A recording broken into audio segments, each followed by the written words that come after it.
करिएगा अपना ढेर सारा प्यार दीजिएगा। पहिरे हम नील रंग साड़ी जेठान हमर देख जरी जारी। पहिरी हम नील रंग साड़ी जेठान हमर देख जरी जाली।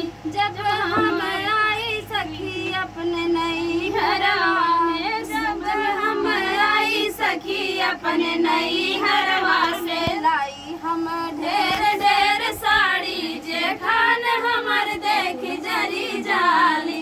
लाई हम ढेर ढेर साड़ी जेठान हमर देख जरी जाली। पहिरे हम नीली रंग साड़ी जेठान हमर देख जरी जाली। जब हो सजन हमरे सूरत से आवे, जब हो सजन हमरे सूरत से आवे, लावे हो ढेर ढेर साड़ी जेठान हमर देख जरी जाली। लावे हो ढेर ढेर साड़ी जेठान हमर देख जरी जाली। पहिरे हम नीली रंग साड़ी जेठान हमर देख जरी जाली।